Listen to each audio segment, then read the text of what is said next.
ब्राह्मी विद्यापीठ की तरफ से आप सभी को नमस्कार।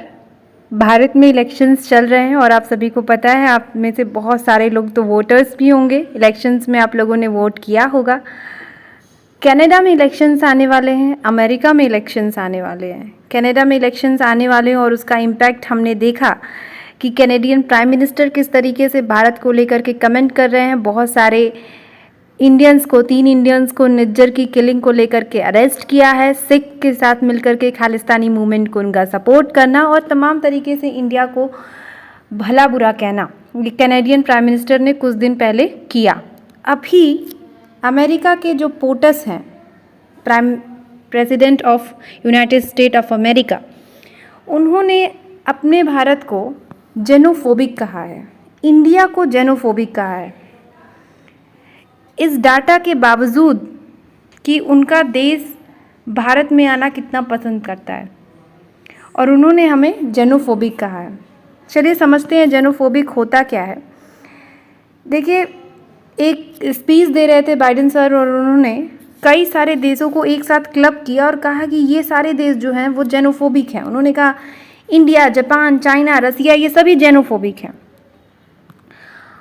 जब आप जेनोफोबिक कहते हैं तो आप सीधा सीधा कहने का मतलब कहते हैं कि वो जो देश है वो दूसरों से डरता है, फियर करता है, दूसरे नस्ल के लोगों से, उनसे हेटेड, उनसे नफरत करता है, उनसे डर होता है वहाँ के लोगों को। और ऐसे लोगों को जिन्हें बाहर के लोगों से, फॉरेनर्स से डर हो और घृणा हो, उन्हीं को जेनोफोबिक कहा जाता है। बाइडेन के इस कमेंट से उनको क्या मिलने वाला है, ऐसा वो भारतीयों को यदि कहते हैं तो उससे उनका कौन सा इंटरेस्ट फुलफिल होने वाला है, वो आप सीधा तरीके से देखें। जैसा कि मैंने आपको पहले भी बताया कि नवंबर के महीने में ये बात क्लियर हो चुकी है कि अमेरिका में आने वाले हैं इलेक्शंस। और कनाडा की तरह अमेरिका में भी रहते हैं बहुत सारे इंडियन। तो उस डायस्पोरा को,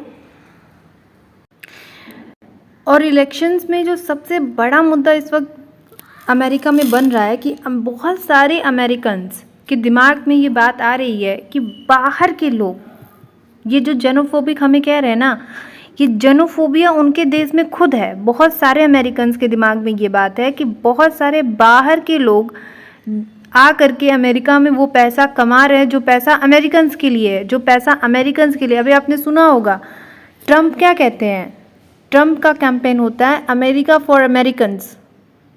पिछले कैंपेन अगर आपको ज़रा सा भी याद हो, पिछले प्रेसिडेंट इलेक्शंस में उनके कैंपेन का बहुत बड़ा पार्ट था।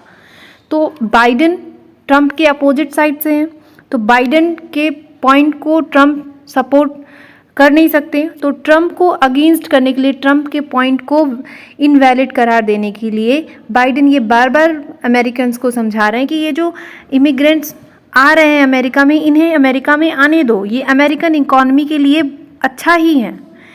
क्योंकि उन्होंने एक शब्द कल के कैंपेन में अपने बोला, वो बोला कि जो अमेरिका का डीएनए है, वो जो अमेरिका का डीएनए है वो इमिग्रेंट से मिलकर के बना हुआ है। और अमेरिकन्स को ये बात समझाने की कोशिश कर रहे हैं, स्पेशली अपने वोटर्स को ये बात समझाने के लिए ये कोशिश कर रहे हैं कि वो अमेरिकन्स जो कि माइग्रेंट्स, इलीगल इमिग्रेंट्स को लेकर के सपोर्टिव नहीं नज़र आ रहे हैं बाइडेन को, वो उनको समझा रहे हैं कि ये माइग्रेंट्स ही हैं जो हमारी इकॉनमी को बूस्ट कर रहे हैं। वो देश जो माइग्रेंट्स को नहीं जाने देते वो ग्रो नहीं कर पा रहे। उन्होंने एग्जाम्पल दिया इंडिया, चाइना, जापान, रशिया, है ना।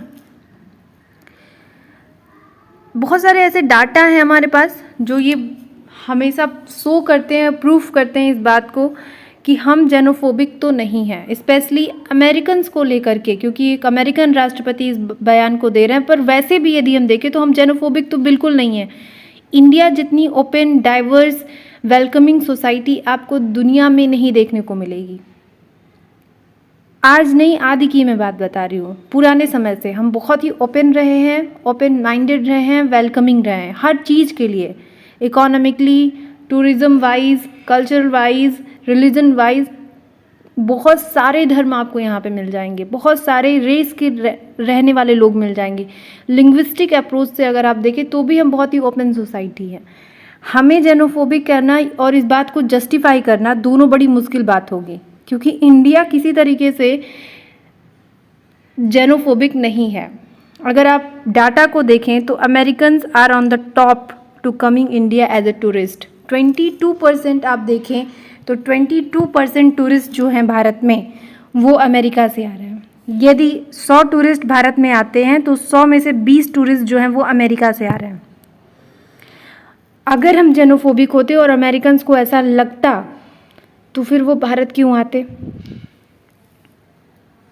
दूसरी चीज़ अगर आप देखें ध्यान से तो FDI जिसे आप कहते हैं फॉरेन डायरेक्ट इन्वेस्टमेंट, भारत में दूसरे नंबर पे सबसे अधिक FDI अमेरिका से आती है। पहले नंबर पे सिंगापुर है। ये PIB का डाटा आपके पास है। इसके पहले मैंने जो डाटा टूरिज़्म का आपको दिखाया वो मिनिस्ट्री ऑफ टूरिज़्म की तरफ से था।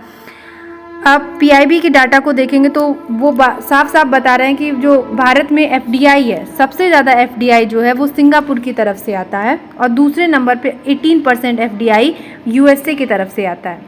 तो यदि हम इकोनॉमिकली अच्छे से ग्रो नहीं कर पा रहे, आप अपना 1000 रुपीज़ भी किसी के हाथ में उधार देते हैं, वो इसी भरोसे से देते हैं क्योंकि उसकी इकोनॉमिक हालत जैसे ही ठीक होगी वो आपको वापस कर देगा। और इन्वेस्टमेंट अगर आप कहीं करने जाते हैं तो हाँ वो जगह प्रॉफिटेबल है तभी आप इन्वेस्ट कर रहे हैं।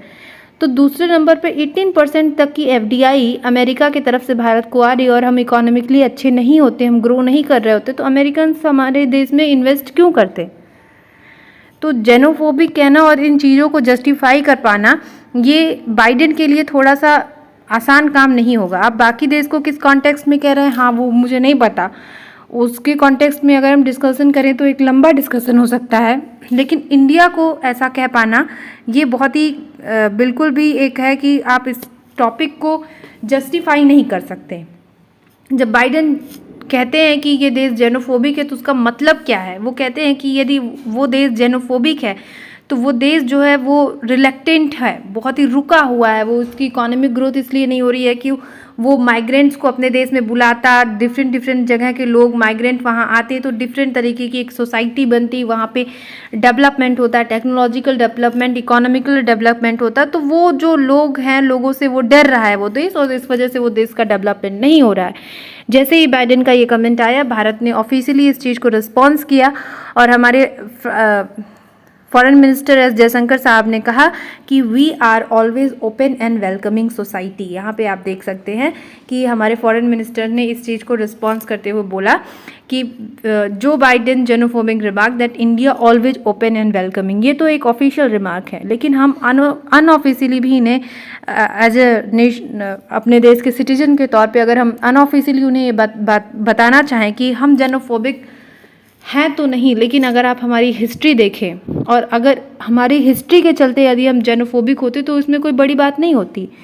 हमारी जो हिस्ट्री रही है वो अभी हमें आज़ाद हुए 80-85 साल भी नहीं हुए हैं और हम एक कॉलोनी रहे हैं एक ऐसे देश की जिसने दुनिया का ऐसा कोई अत्याचार नहीं रहा होगा जो हम पे किया नहीं। तो हम एक कॉलोनी रहे हैं, उसके बावजूद भी हम हर देश के साथ अच्छे इकोनॉमिकल, ह्यूमैनिटेरियन, हर तरीके के अच्छे रिलेशंस को लेकर के आगे बढ़ रहे हैं। India is a nation and a symbol of the Vasudhaiva Kutumbakam. We are nowhere fit in the definition of the xenophobic. Xenophobia ये आप जर्मनी को कहिए जेनोफोबिया, यूगर मुसलमानों को लेकर के जो अत्याचार हो रहे हैं तो आप चाइना को कहिए, ये सब कुछ चलता है। लेकिन इंडियंस, हमने ज्यूइश से लेकर के आप ईरानियंस को, पारसीज को लेकर के आप किसी भी रिलीजन, कम्युनिटी, इथनिसिटी के लोगों से पूछे, वो ये नहीं कह सकते कि इंडिया के अंदर किसी तरीके की रेसिज्म है या जेनोफोबिक हमारा नेचर है। So this is completion of today video. मुझे उम्मीद है कि मेरी तरह आपको भी मुझसे जुड़ कर के अच्छा लगता होगा। आपसे हम्बल रिक्वेस्ट है, चैनल को सब्सक्राइब और लाइक ज़रूर करिएगा। मिलते हैं अगली वीडियो में।